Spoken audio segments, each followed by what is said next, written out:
you very much, everyone. Thank you for being here and giving us this platform to speak. I'll do a quick introduction of myself. My name is Yao Flores. I'm the Carolina State Director for the American Business Immigration Coalition.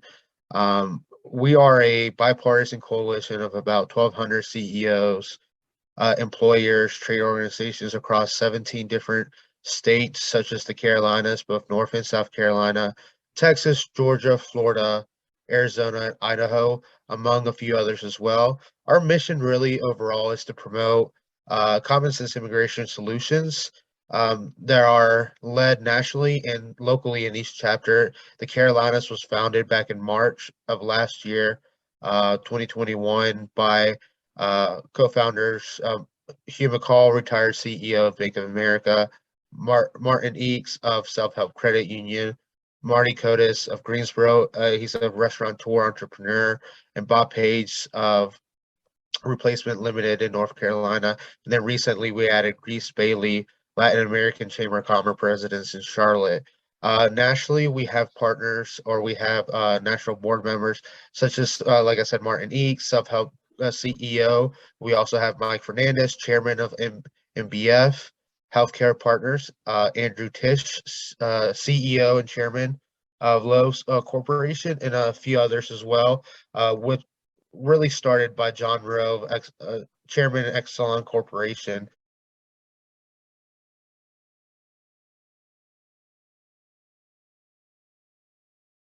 A little bit about my story. I'm a DACA recipient that was brought here when I was about 7 years old, and I grew up in Winston-Salem, Kernersville, North Carolina, more in the eastern part of North Carolina. But my families are college educated in Mexico, but when they came over, they weren't able to use their education, so they became forklift operators, nursing home CNAs.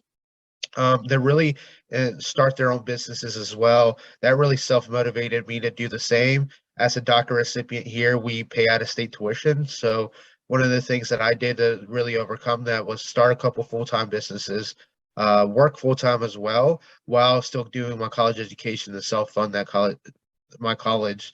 I have a big background on business, but also my passion is advocacy and working for the community here in the Carolinas.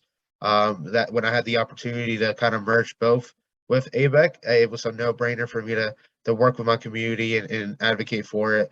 Recently got appointed by the Governor Cooper, to the Governor's Advisory Council for Latin and Hispanic Affairs past November.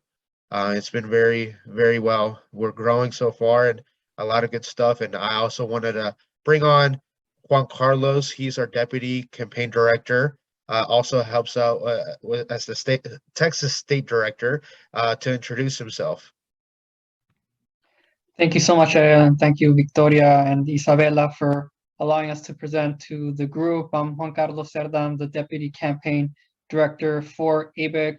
Like Yaela, I'm a DACA recipient. I came to the U.S. when I was 7 years old. I grew up in Texas and knew that being undocumented would put barriers on my education and my career, but didn't give up and was able to get, thanks to DACA, was able to graduate from Yale University. And once I graduated from Yale, thanks to DACA, I was able to serve my community as a kindergarten teacher. So that is why I am very passionate about this issue, but also knowing that DACA is unfortunately not enough. It is an executive order that can be taken away by any president. And it really shows that there needs to be a legislative solution for DACA. Case in point, when I was a kindergarten teacher, my work permit unfortunately expired because USCIS made a mistake.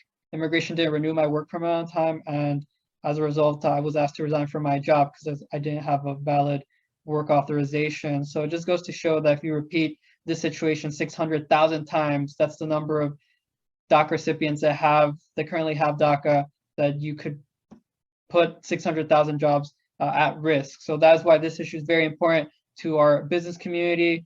We're talking about potential small chamber members. There's about over 8,000.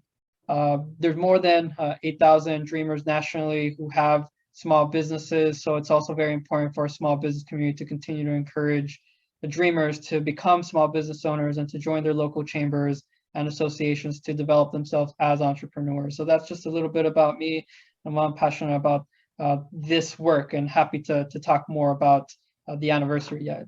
Yeah.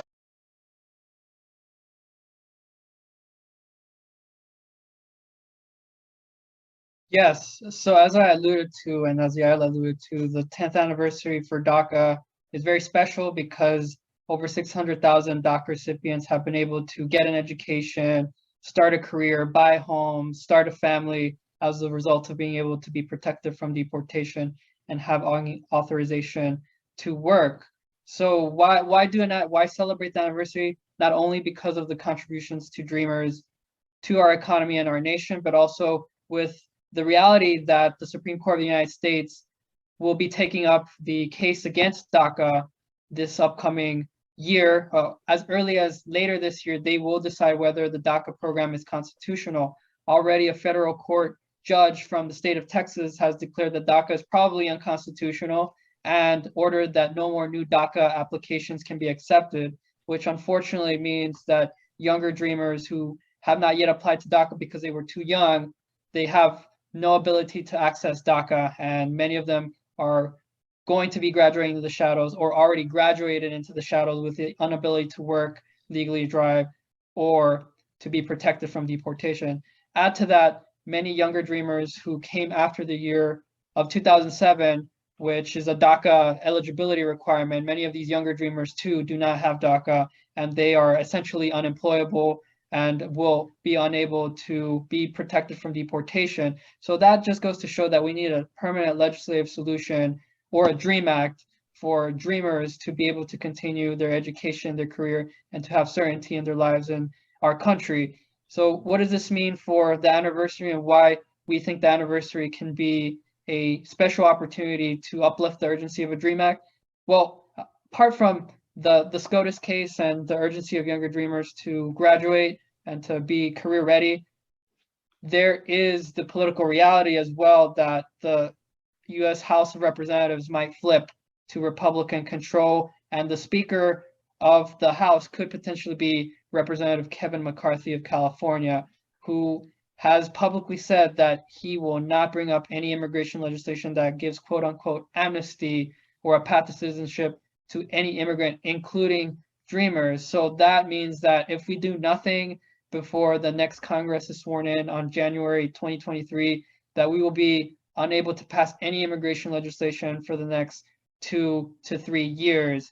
And that means more dreamers graduating into the shadows, the potential of a Supreme Court case being decided as early as this year, early next year, that can put 600,000 dreamer jobs in peril and lead us to be at risk of deportation. So that's why we think that this anniversary fly-in will be very special, but also very important to move immigration politics forward. And we're very, very lucky and that we are very encouraged by Senator Tom Tillis being involved in immigration negotiations on Capitol Hill. Yesterday, Senator Tillis met with a bipartisan group that included Senator Dick Durbin, a Democrat from Illinois, Senator John Cornyn from my state of Texas, who's a Republican, starting to talk about not only what's happening at the border, but the potential to address dreamers through some kind of legislation. So this shows us that there is a window of opportunity between now and the beginning of next year, January 2023, to really push a legislative solution that could address things we're seeing at the border, but also a path to citizenship for dreamers. So we know that we can't pass this legislation before the midterms because there's a lot of electoral pressure on members of Congress. But after the November elections, there is this window of opportunity until January to do something on this issue. So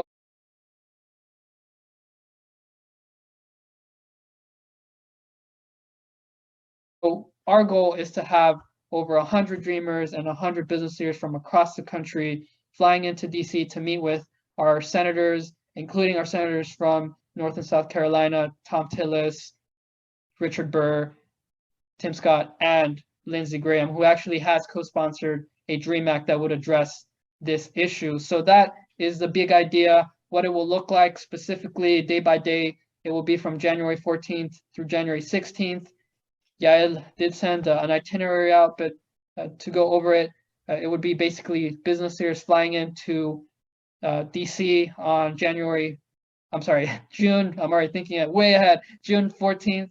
And there will be a special reception fireside chat between business leaders, university presidents, dreamers, and special guests the night of June 14th. That will be the big kickoff to this anniversary. It will be followed by a big national press conference on Capitol Hill, similar to the one that we had last year. And thank you so much, Isabella, for attending that. It will include bipartisan senators that we're inviting, like Senator Durbin from Illinois, senators that are Republican, like Lisa Murkowski from Alaska, and Senator Susan Collins from Maine, who are very supportive of Dreamers, and including special guests that we're inviting, such as President Biden, President Obama, who actually enacted DACA, and President Bush, who's very supportive of Dreamers.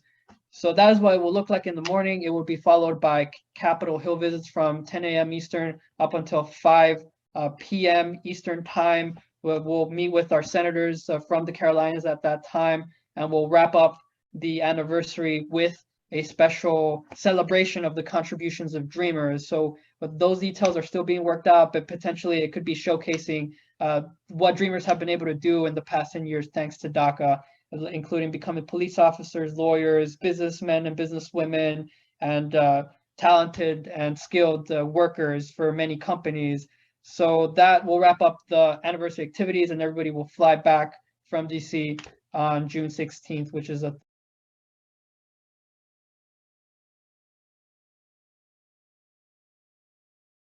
Thursday. So that, in a nutshell, is what the event will look like. It's why it's so important to our community, our business community, and the Dreamer community, because it's not just an education issue; it is a business issue for all the reasons that I just mentioned. We hope.